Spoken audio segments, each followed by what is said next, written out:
जय श्रीराम. प्रथमतः तुमच्या सर्वांना गुढीपाडव्याच्याच म्हणजे हिंदू नववर्षाच्या हार्दिक शुभेच्छा. दरवर्षी आपण गुढीपाडवा ते रामनवमीपर्यंत राम जन्मोत्सव साजरा करतो. यावेळी विविध प्रकारचे कार्यक्रम आपण आयोजित केले जातात. यावर्षी कीर्तन महोत्सव आयोजित केला आहे.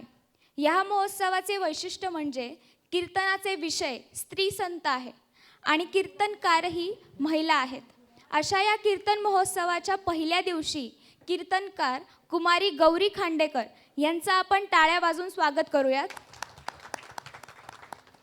मी आपल्या ब्राह्मण संघाचे अध्यक्ष श्री उमेश अवचट यांना विनंती करते की आपण गौरी खांडेकर यांचा श्री रामाची प्रतिमा व शाल देऊन सत्कार करावा.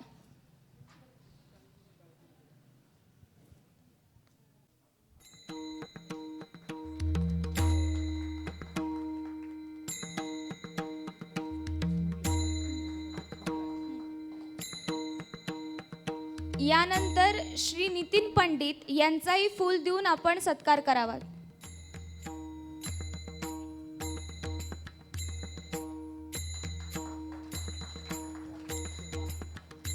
त्याचबरोबर आपण श्री अंकित कुंभार यांचाही सत्कार करावा व आपल्या आजच्या कार्यक्रमाचे प्रायोजक सौ हेमलता सराफ व श्री दीपक सराफ यांचा सुद्धा सत्कार करावा.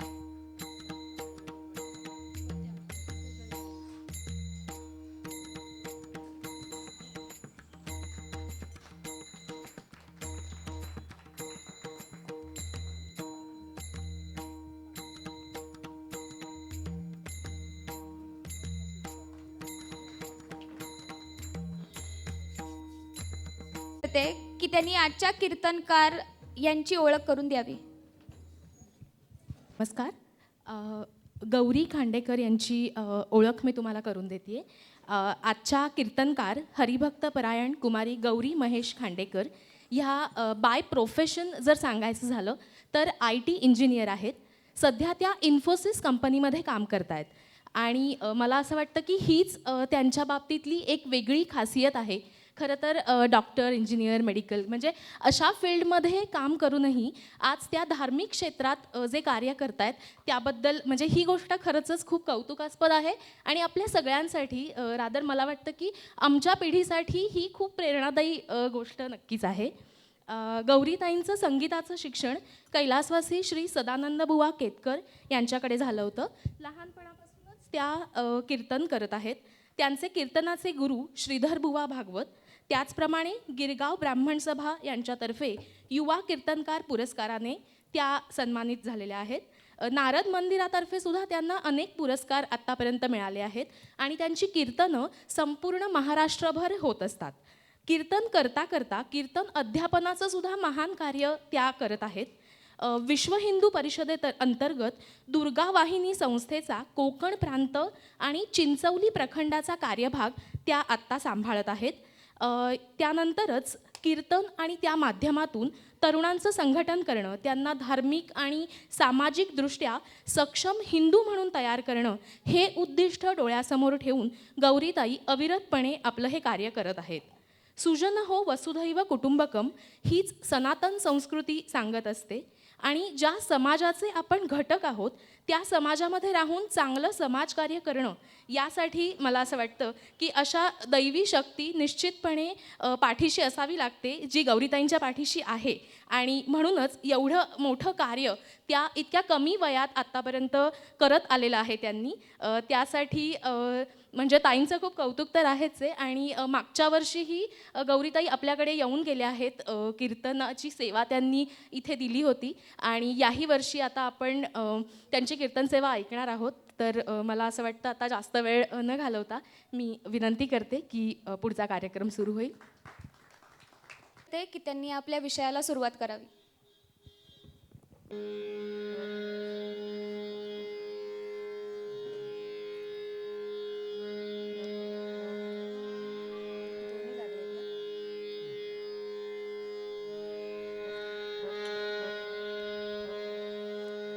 नमामि देवं सकलार्थदन्तं सुवर्णवर्णं भुजगोपवीतं गजाननं भास्करमेकदन्तं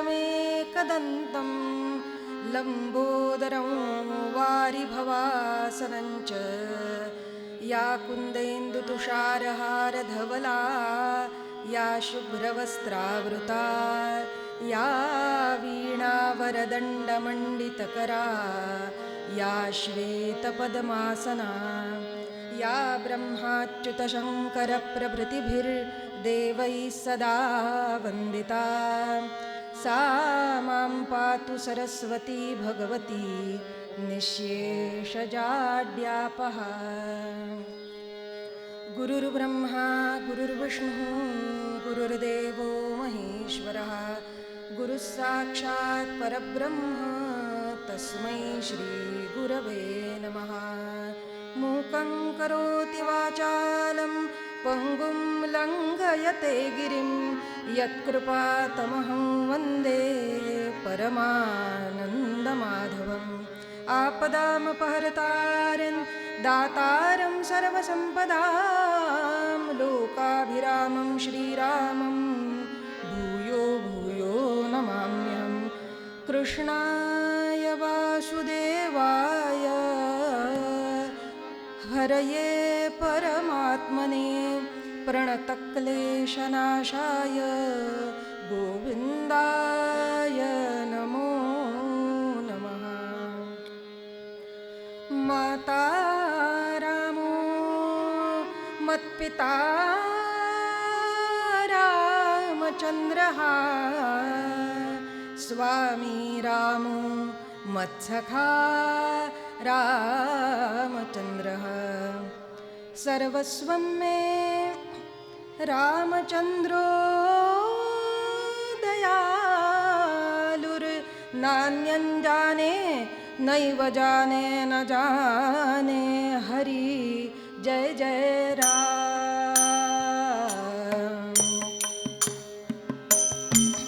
कृष्ण हरि जय जय राम। कृष्ण हरि जय जय राम। कृष्ण हरि जय जय राम। थोडा तबला वाढवा। हां।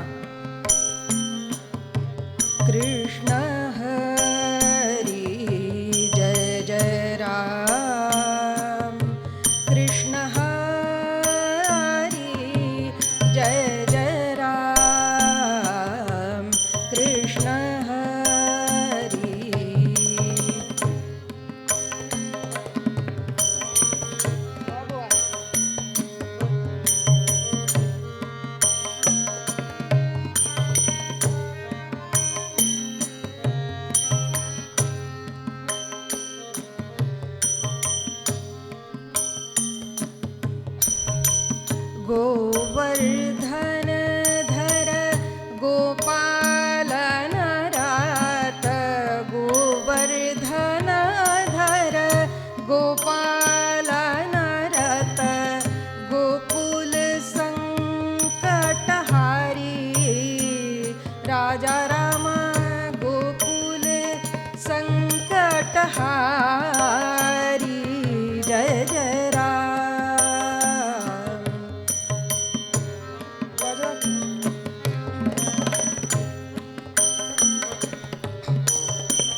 त्याचा थोडासा मॉनिटरला वाढवा ना. रामदास माऊली माय माझी रामदास माऊली. बरोबर.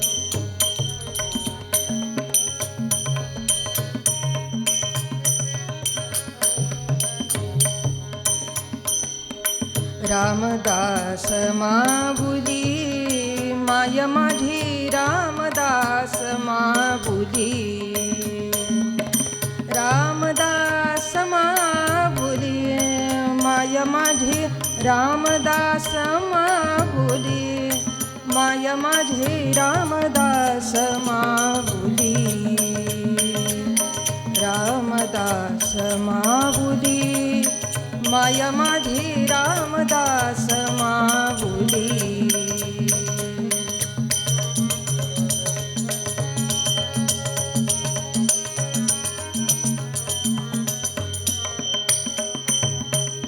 सच्चित सुख घन वरद प्रतापी. सच्चित सुख घन वरद प्रतापी. शांतीची सावली माय माझी शांतीची सावली. माय माझी रामदास माऊली.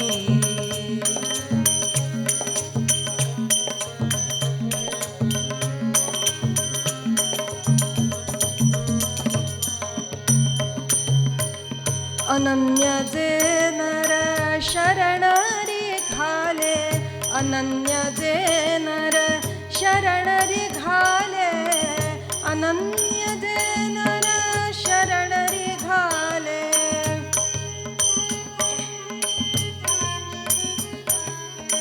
अनन्य जे नर शरण घाले.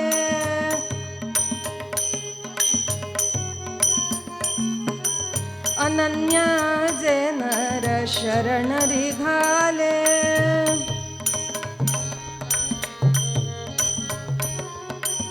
तया लागी पावली माय माझी रामदास माऊली.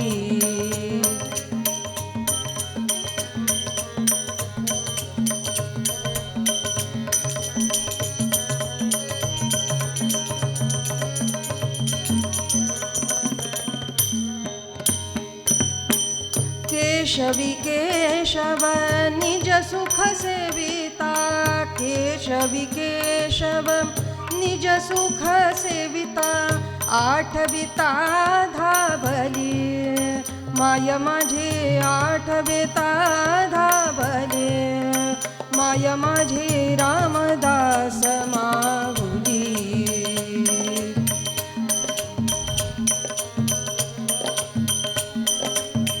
रामदास माऊली माय माझी रामदास हो.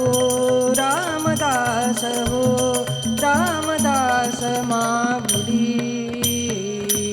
राम राम राम राम सीताराम सीताराम म्हणा. राम राम राम राम सीताराम सीताराम.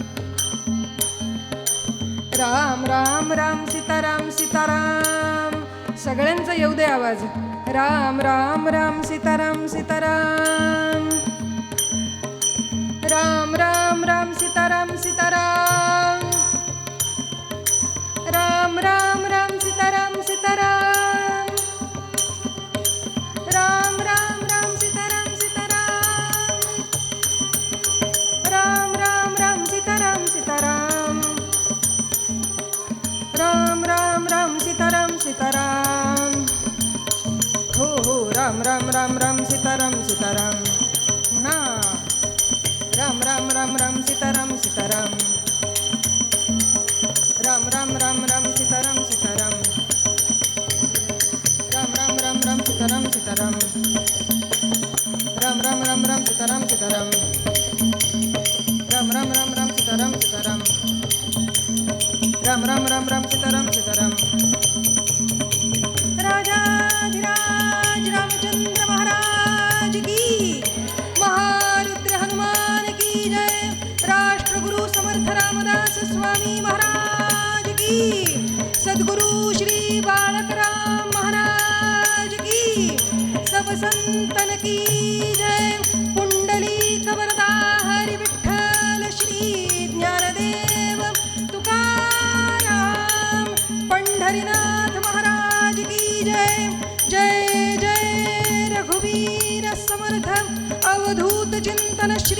वासुदेव दत्त गोमाता की मंगलमूर्ती.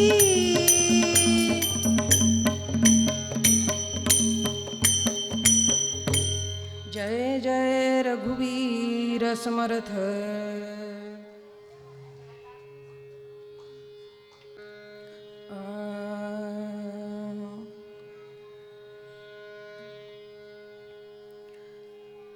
राम रतन धन पायो पायो जी मैंने. राम रतन धन पायो पायो जी मैंने. राम रतन धन पायो.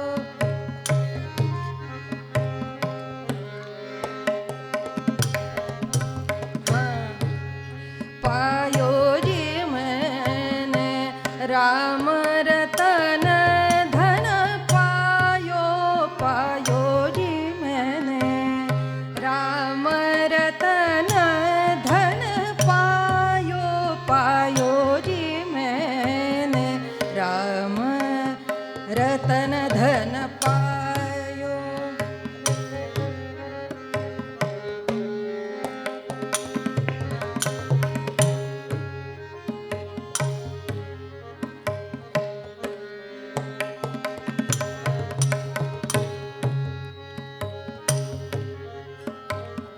वस्तु अमोलिक दी मेरे सद्गुरु. वस्तु अमोलिक दी मेरे सद्गुरु. कृपा कर अपनायो पायो जी मैंने. कृपा कर अपनायो पायो जी मैंने. राम रतन धन पायो.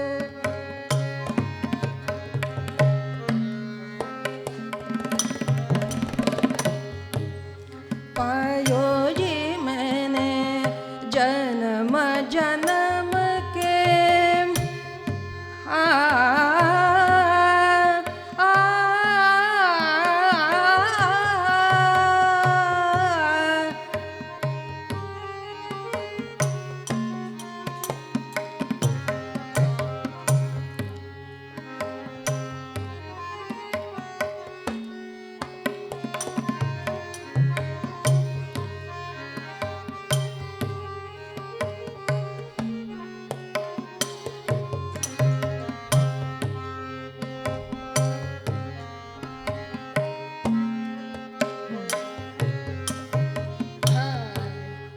पायो जी मैंने.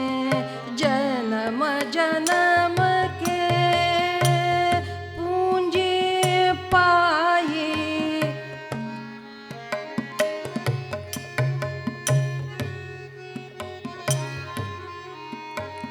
सब जग हो खो पायो पायो जी मैंने.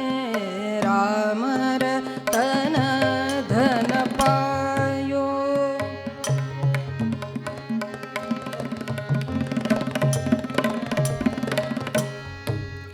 पायो जी मैंने. राम रतन धन पायो. खर्चे न खूटे चोर न लूटे.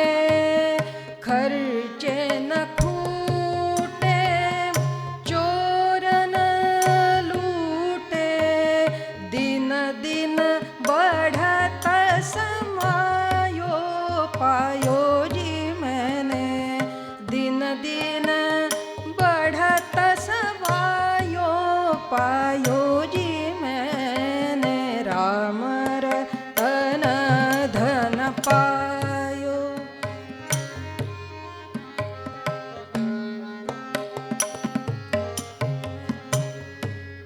पायो जी मैंने.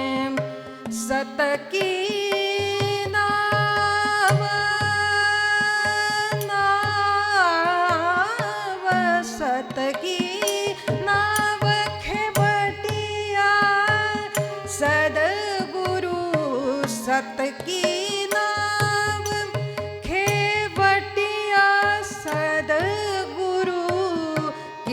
पा कर अपनायो पायो जी मैंने राम रतन धन पायो.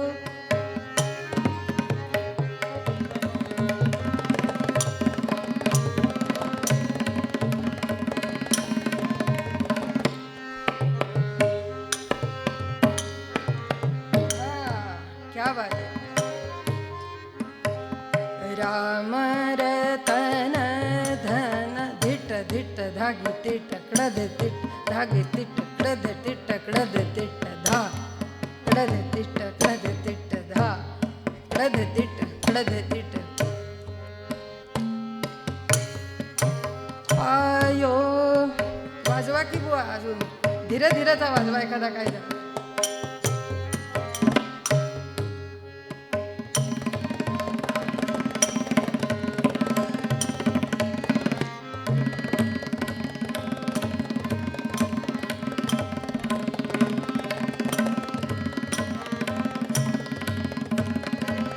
ये बात है.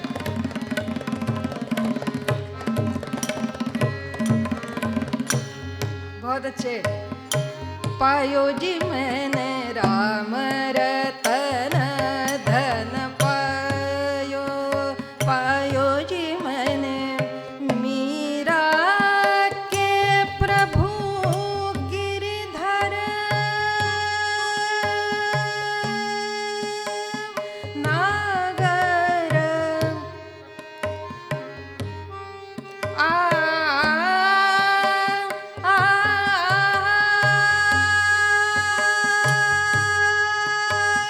मीरा के प्रभु गिरिधर नागर. मीरा के प्रभु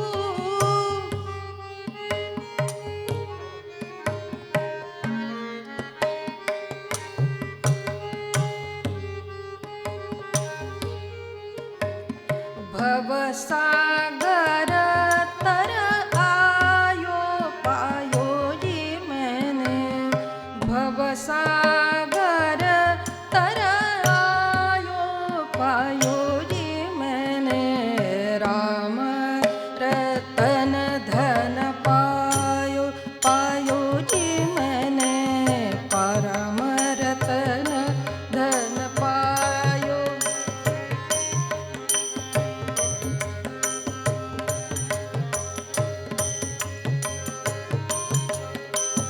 राम रतन धन पायो.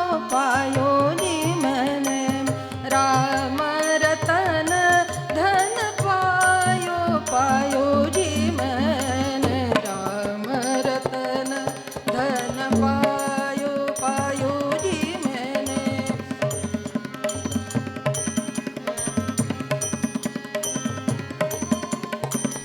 राम रतन धन पायो. पायो जी मैंने राम रतन धन पायो. जय जय रघुवीर समर्थ. आज नवीन हिंदू वर्षाचा पहिला दिवस. क्रोधी नाम संवत्सराची आजपासून सुरुवात झाली.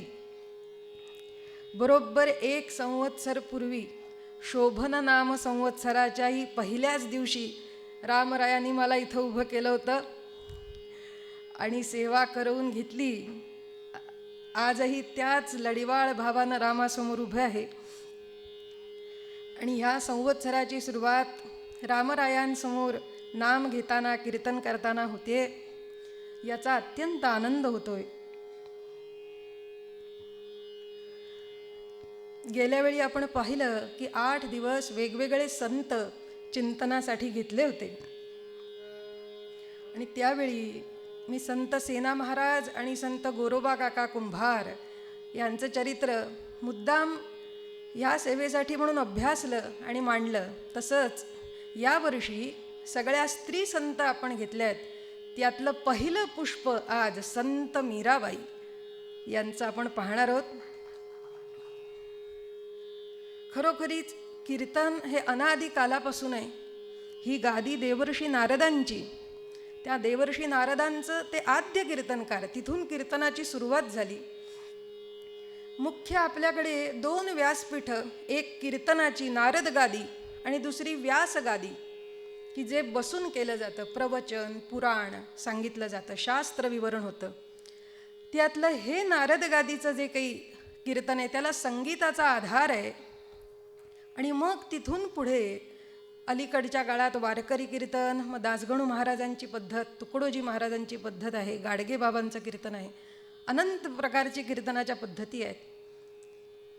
पण मूळ ते नारदीय कीर्तन जे अनेक संतांनी गायलं, त्यातल्या कीर्तन भक्तीचा अंगीकार ज्यांनी आपल्या जीवनात केला आणि आपला उद्धार करून घेतला, अशा संत मीराबाई आहेत, की ज्यांनी भगवंताला आपलंसं करण्यासाठी काय केलं तर त्याचं नाम गायलं.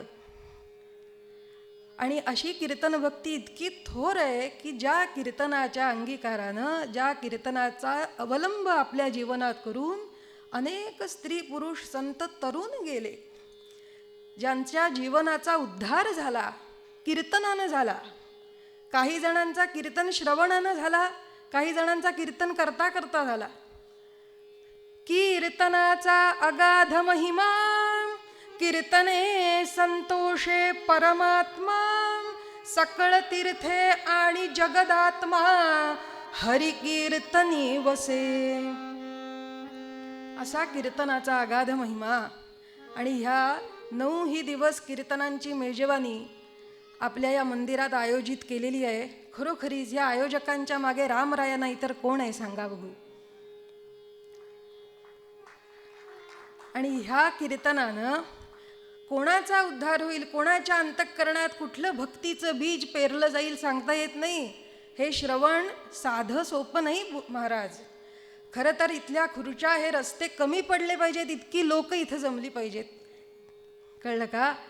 आणि मला विशेष कौतुक असं वाटतं की ह्या कीर्तनामध्ये सगळ्या समाज घटकांना एकत्र करून, आबाल वृद्ध, लहान मोठे, तरुण वृद्ध सगळ्यांना एकत्र करून कीर्तनाला ऐकण्यासाठी, सेवा करण्यासाठी जे प्रोत्साहन देत आहेत ते आपले अवचट काका आहेत.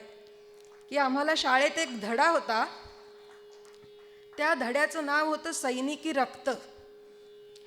की त्याच्यात असं दिलं होतं की जो मनुष्य देशसेवेसाठी निष्काम झटतो त्याच्या रक्तात काय वेगळं असतं, की ते जर आपल्याला जितं जागतं उदाहरण पाहायचं असेल ना, तर ते अवचट काकांकडे पाहावं. कारण ते फक्त देश सुरक्षेमध्ये अग्रेसर नाही राहिले, तिथून त्यांना परत पाठवलं की आता समाजात जाऊन तुम्ही सेवा करा. म्हटल्यानंतर जो काही त्यांनी एक झंझावात आणलेला आहे ह्या नारायण गावामध्ये, कीर्तन भक्तीचा प्रचार करण्याचा जो झेंडा उचलला आहे, निश्चितच रामरायांची कृपा आहे. एकदा त्यांच्याकरता आता जोरात टाळ्या वाजवू. माझा सांगण्याचा मुद्दा असा की आजच्या ज्या आपल्या संत आहेत ना मीराबाई, त्या सांगतायत. त्यांना एकानं विचारलं, तुम्ही रजपूत घराण्यातल्या फार मोठ्या उच्चभ्रू अशा भरपूर गडगंज संपत्ती आहे, काहीही करायची गरज नाही, तुम्हाला काही कुठे नोकरी करायची गरज नाही, शेती बघायची गरज नाही, व्यापार बघायची गरज नाही, राज्यसुद्धा करायची गरज नाही, सगळे होते हाताशी. मग तुम्ही जीवनामध्ये भक्ती भजन करून काय मिळवलं? कसा प्रश्न आहे बघा, काय मिळवलं? आणि हा प्रश्न ना मानवी जीवनात प्रत्येकाला या ना त्या रूपात भेडसावत असतो की आम्ही काय मिळवलं, 1 वर्ष गेलं, आम्ही काय मिळवलं. आपले व्यापारी बांधव त्या वह्यांची पूजा करतात की नाही दिवाळीला, ते बघत असतात आम्ही वर्षभरात काय मिळवलं. एवढे अहोरात्र कष्ट करून नोकरदार वर्ग बघत असतो आम्ही काय मिळवलं. स्त्रिया घरोघरी म्हणत असतात 25 वर्ष लग्नाला झाली, काय मिळवलं मी. असा डायलॉग असतो ऐकायला येणारा. प्रत्येकाला वाटत असतं मी काय मिळवलं. एखादा विद्यार्थी शाळेत गेला, व्यवस्थित अभ्यास केला, उत्तीर्ण झाला, तर त्याला सर्टिफिकेट मिळते की वा हा 1ली पास झाला, 10वी पास झाला. काय मिळवलं हे सर्टिफिकेट तरी मिळालं. किती अभ्यास आला, 35%, 70%, 100%, तो वेगळा भाग.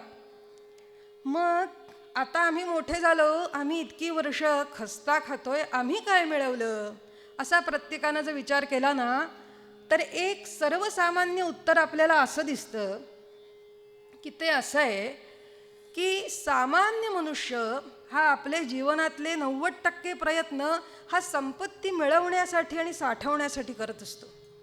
धन पाहिजे ना, संपत्तीशिवाय पान हलत नाही महाराज.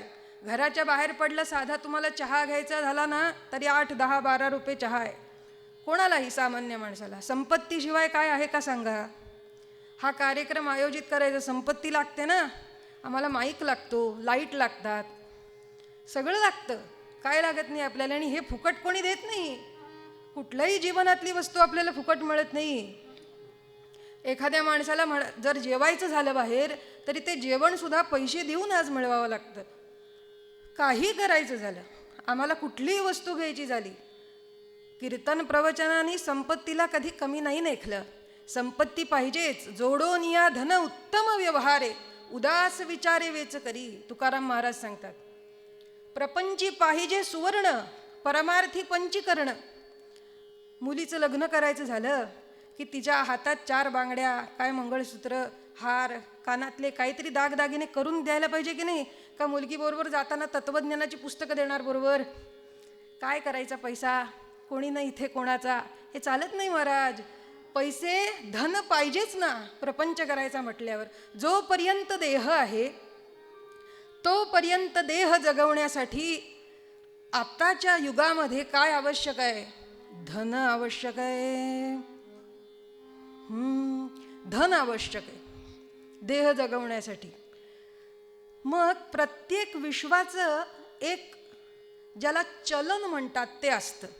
भारतात असू आम्ही तर रुपये पाहिजे, कुठे युरोपात गेलो की आणि काय डॉलर पाहिजे, अजून कुठे गेलो तिकडे त्यांचं चलन पाहिजे. जिकडे जाऊ तिथे त्या त्या देशाचं त्या त्या समाजाचं चलन आहे. पूर्वी सुवर्ण मोहरा होत्या, रुपयाच्या मोहरा होत्या, ते त्यावेळेचं चलन होतं. जितकं ते चलन अधिक प्रमाणात आपल्याकडे संचय केलेलं असेल तितकं आम्हाला सुख घेता येईल असं माणसाला वाटतं.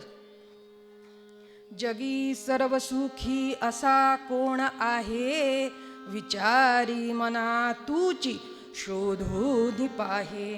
मनात्वांची रे पूर्व संचित केले, तयासारखे भोगणे प्राप्त झाले. जे आम्ही संचय केलेला असेल तेच खर्च करता येतं. हा जो इथला नियम आहे त्यानुसार हा जन्म काही एकच नव्हे, अनेक जन्म पंक्ती भोगून आपण इथं आलेलो आहोत. कुत्रा, गाय, मांजर, डुक्कर, काय कीटक, पतंग, वृक्ष, पक्षी असे अनेक 84 लाख जन्म फिरून पाप पुण्याची बरोबरी झाली. महता पुण्य पण्येन. पण्य म्हणजे खर्च केलं. काय खर्च केलं आम्ही, भरपूर महता पुण्य खर्च केलं आणि हा मनुष्य देह मिळाला. आणि हा जो मनुष्य देह मिळाला तो फुकट आहे का, नाही नाही नाही.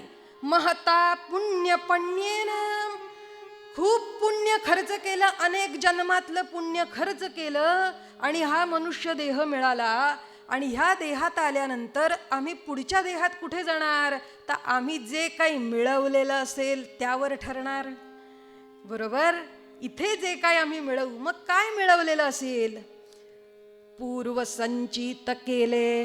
जे पूर्व कर्मानुसार आज जन्म आहे तसं आज जे आम्ही कर्म करू ना, हे कर्म पुढच्या भोगांना कारण ठरणार आहे. म्हणजे पुढचे जे भोग आहेत, पुढचे जन्म आहेत ते आजच्या पाप पुण्यावर अवलंबून आहेत. म्हणजेच भगवंताच्या दरबारामध्ये कुठलं चलन चालतं, 2च चलन आहेत, एक पाप आणि दुसरं पुण्य. बरोबर. भगवान बघत नाही की माझा भक्त श्रीमंत आहे का गरीब आहे, तो कुठल्या जातीचा आहे, तो गोरा आहे का काळा आहे, तो बुटका आहे का उंच आहे, तो दिसायला कसा आहे. तो काय बघतो, आमचं कर्म बघतो. आणि हेच कर्म आपण जे काम करतो ते आपल्याला पाप किंवा पुण्य मिळवून देतं. आणि ह्या पाप पुण्याचा जो हिशोब आहे ना, तो अहोरात्र आमचा सुरू आहे. आणि ह्या पाप पुण्याच्या हिशोबामध्ये इथली गंमत एक आहे या विश्वातली, की तुम्ही फक्त पुण्य करू शकत नाही आणि फक्त पाप करू शकत नाही. काय हा खेळ आहे बघा. हा मायेचा पसारा भगवंतानी असा केला की पुण्यही करावं लागतं, पापही घडतंच नाही करायचं म्हटलं तरी. मग पाप पुण्य जसं डोंगर का पाणी खेळ होता की नाही लहानपणी. हे नुसतं डोंगरावर उभं राहता येत नाही, नुसतं पाण्यात उभं राहता येत नाही. कधी डोंगरावर कधी पाण्यात, कधी डोंगरावर कधी पाण्यात, असं लहान मुलं खेळतात. तसं पाप पुण्याचे हेलकावे अखंड होत आहेत आणि त्याचनुसार अंतःकरण कायम सुखात राहू शकत नाही, कायम दुःखात राहू शकत नाही. सुखानंतर दुःख, दुःखानंतर सुख, सुखानंतर दुःख, दुःखानंतर सुख हे आहेच. कितीही कोणी असो, सुख आणि दुःख मिश्रितच जीवन असणार. जीवन पूर्णतः सुखी नाही किंवा पूर्णतः दुःखी नाही. मग आम्ही हा खेळ खेळावा कसा? अहो, संसार भोवरा भोवरा फिरतसे गरगरा. संसार भोवरा भोवरा फिरतसे गरगरा. आपण भोवरा खेळलोय की नाही लहानपणी? लहान नातवंड वगैरे खेळतात बघा कसे. त्या भोवऱ्याला अशी आरी असते, आरी. ती सोडली की अशी हातावर सुद्धा लहान मुलं असा भोवरा फिरवतात. तो गरगर गरगर गरगर गरगर गोल फिरत असतो. तसं म्हणाले हा संसार आहे की नाही, तो अखंड गरगर गरगर गरगर गरगर फिरतोय. भोवरा भोवरा फिरतसे गरगरा. मग हा जो गरगर घेणारा भोवरा आहे तो थांबणार कसा किंवा त्याचा आनंद घ्यायचा कसा? आनंद घ्यायची कला आहे. शेवटची ओळ सांगितली महाराजांनी. माणकोजी बोधला बोधला हरिनामी रंगला. माणकोजी बोधला बोधला हरिनामी रंगला. सांगड बांधारे बांधारे सांगड हरिनामाची. सांगड बांधारे बांधारे सांगड हरिनामाची.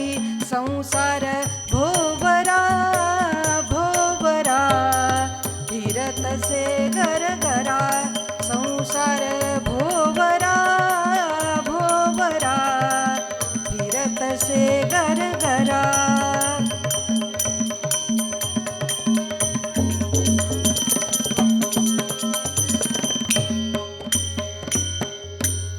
इथे दुसरा एक भोवरा आहे. तो असा की जसा सागरामध्ये भोवरा येतो तोही कसा फिरतो? गरगर गरगर गरगर. जो शहाणा नावाडी आहे की नाही, नावाडी, तो कधी भोवऱ्यात आपली नाव घालत नाही, कारण भोवऱ्यातली नाव बाहेर कशी काढणार. त्यामुळे जो जातीवंत कोळी आहे तो बरोबर ओळखून असतो कुठे भोवरा आहे, कुठे पाणी सखल आहे, कुठे कसं आहे, समुद्राची गती काय आहे, हे तो ओळखून हळूहळू हळूहळू हळू नाव पुढे नेतो. तशी ही आपल्याला मिळालेली नरदेहरूपी नाव नेत असताना ही कुठे आहे? ह्या संसाररूपी भोवऱ्यात अडकलेली आहे. बघा, हा संसार भोवऱ्यासारखा कसा. सकाळी उठायचं, आवरायचं, दिवस घालवायचा, सूर्योदय सूर्यास्त, पुन्हा झोपायचं, पुन्हा सकाळी उठायचं, सूर्योदय ते सूर्यास्त, पुन्हा झोपायचं, पुन्हा सगळं कर्म करायचं. असं गोल गोल गोल गोल संवत्सरामागून संवत्सर, वर्षामागून वर्ष, दिवस रात्र हे गणित अखंड गरगर गरगर फिरतंय. तो स्थिर आहे का? नाही. मग ह्याच्यामधून, ह्या पाण्यातल्या भोवऱ्यातून बाहेर कसं करायचं? सांगड बांधारे बांधारे सांगड हरिनामाची. इथे हरिनामाची सांगड घालायची. म्हणून माणकोजी बोधला हरिनामी रंगला. मुद्दा असा, सतकी नाव खेवटिया सद्गुरु. ही नाव कुठली? तर हा नरदेह हीच नाव भवसागरामधून तरुण जायला आपल्याला मिळाली. नृदेह माद्यम सुलभम सुदुर्लभम प्लवम सुकल्पम गुरुकर्णधारम मयानुकूलेन न भस्वतेरितं पुमान भवाब्धिम नतरेत स आत्महा. श्रीमद भागवतामध्ये हा श्लोक आला की भागवतकार म्हणाले, नरदेह हे जे आहे माध्यम सुलभम आणि सुदुर्लभम.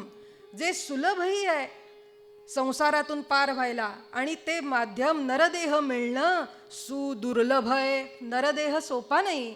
अहो, कित्येक जीव रेल्वेची जशी वेटिंग लिस्ट असते की नाही, वेटिंग लिस्ट RAC, तसे आम्हाला देह मिळावा म्हणून अवकाशात सूक्ष्म रूपात फिरतायत की ज्यांना अजून देह मिळाला नाही. ब्रह्मदेवाच्या वेटिंग लिस्टवर आहेत. आपण परम भाग्यवान म्हणून आपल्याला चांगल्या आईवडिलांच्या पोटी जन्म मिळाला की ज्यांनी कीर्तनाचे संस्कार करून आपण कीर्तन ऐकायला येऊन बसलो. जगतातल्या अनेक लाखो कोट्यावधी लोकांपैकी असेच आईवडील आपल्याला मिळाले की ज्यांनी आपल्याला कीर्तनापर्यंत जाण्याचा मार्ग दाखवला. म्हणूनच हे श्रोते इथे आले, म्हणूनच हे साथीदार आले. म्हणजे पूर्वकर्म आपल्या जोडीला आहे, नरदेहरूपी नाव आहे. आता आपल्याला काय करायचंय, आम्ही काय मिळवलं ह्या नावेत येऊन. मीराबाई साधं सोपं सांगतात की मी फार काही धन मिळवलं नाही हूँ, चलन माझं पाप पुण्य मला नाही हो कळत. काय मी सुखदुःख मिळवलं हेही मला कळत नाही. पैसा अडका मिळवला नाही, मी काय मिळवलं. पायो जी मैंने राम रतन धन पायो. याचे दोन अर्थ होते.